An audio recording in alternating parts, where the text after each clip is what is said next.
నువ్వు చాలా సేఫ్ అనుకునే చోటే నీకు పెద్ద ప్రమాదం పొంచి ఉంటుంది. మన జీవితాన్ని మార్చేసే లేదా మనల్ని రోడ్డున పడేసే కొన్ని విషయాలను ఎంతటి క్లోజ్ పర్సన్కైనా సరే అస్సలు చెప్పకూడదు అని కొన్ని వేల సంవత్సరాల క్రితమే ఆచార్య చాణక్యుడు చాలా వివరంగా చెప్పారు. హలో, నమస్తే అందరికీ. నేను శ్వేత. ఈరోజు మిమ్మల్ని ఒక చిన్న ప్రశ్న అడుగుతా. మనందరికీ లైఫ్లో ఒక బెస్ట్ ఫ్రెండ్ ఉంటారు కదా.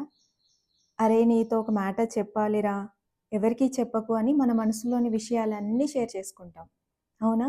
మనలో చాలామంది అనుకునేది ఏంటంటే, వాడు నా ప్రాణ స్నేహితుడు, వాడి దగ్గర దాచేదేముంది అనుకుంటాం.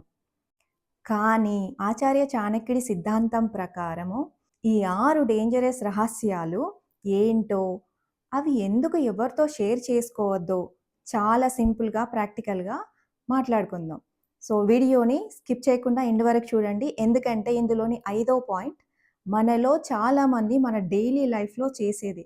First secret, me future plans and goals.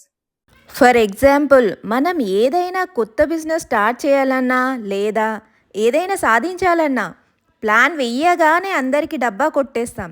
చాణక్యుడు ఏం చెప్తారంటే, ప్లాన్స్ ముందే చెప్తే జనాలు దాన్ని మెచ్చుకోవడం పక్కన పెడితే నువ్వు చేయలేవురా, ఇదంతా వర్కౌట్ అవ్వదు అని నెగటివిటీ నింపేస్తారు. అంతేకాదు, మీ కాంపిటీటర్స్ అలర్ట్ అయిపోతారు.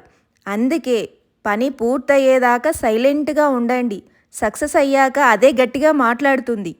సెకండ్ సీక్రెట్, మీ ఫైనాన్షియల్ స్టేటస్. మీ దగ్గర ఎంత డబ్బు ఉందో లేదా మీకు ఎంత అప్పు ఉందో అనే విషయాలు ఎవరికీ రివీల్ చేయకండి. ఫర్ ఎగ్జాంపుల్, మీ దగ్గర డబ్బు ఎక్కువ ఉందని తెలిస్తే మీ చుట్టూ లాభం కోసం చేరే వాళ్ళు ఎక్కువ అవుతారు.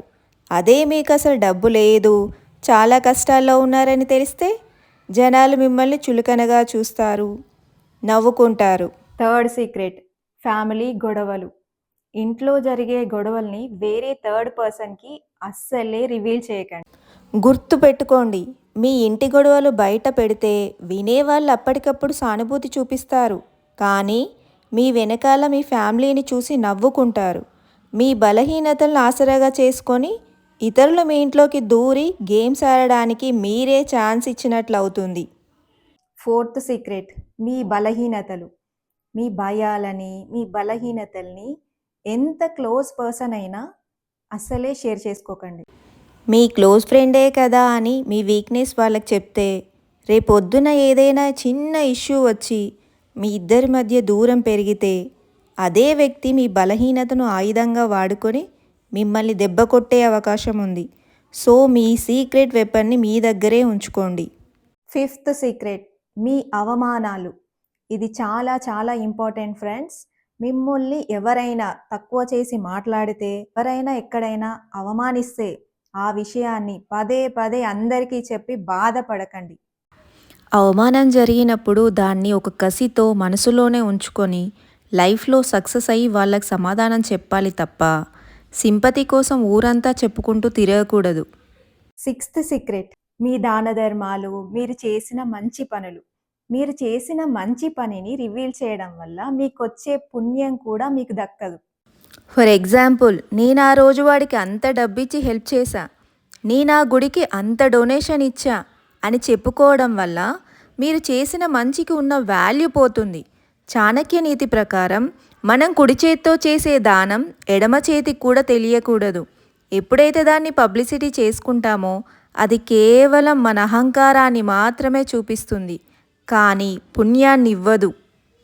ఈ 6 విషయాలు వినడానికి చాలా సింపుల్గా అనిపించవచ్చు, కానీ నిజ జీవితంలో ఇవి ఎంత నిజమో మీకే అర్థమై ఉంటుంది. సమాజంలో బతకాలంటే అందరితో మంచిగా ఉండాలి, కానీ మనల్ని మనం కాపాడుకోవడానికి ఈ మాత్రం ప్రాక్టికల్ విఘ్నత ఉండాలి. సో మీ లైఫ్లో కూడా ఇలా సీక్రెట్స్ ఎవరికైనా చెప్పి ఎప్పుడైనా ఇబ్బంది పడ్డారా? లేదా ఈ 6 ఏ తప్పు మీరు ఎక్కువగా చేస్తుంటారో కింద కమెంట్ చేయండి. ఈ వీడియో మీకు కొంచెమైనా హెల్ప్ అనిపిస్తే తప్పకుండా లైక్ చేయండి. ఇలాంటి మరిన్ని ఇంట్రెస్టింగ్ లైఫ్ లెసన్స్ కోసం మన ఛానల్ని సబ్స్క్రైబ్ చేసుకోండి. దాన్ని మార్చే మరొక వీడియోతో మళ్ళీ కలుద్దాం. Until then bye, take care, thanks for watching.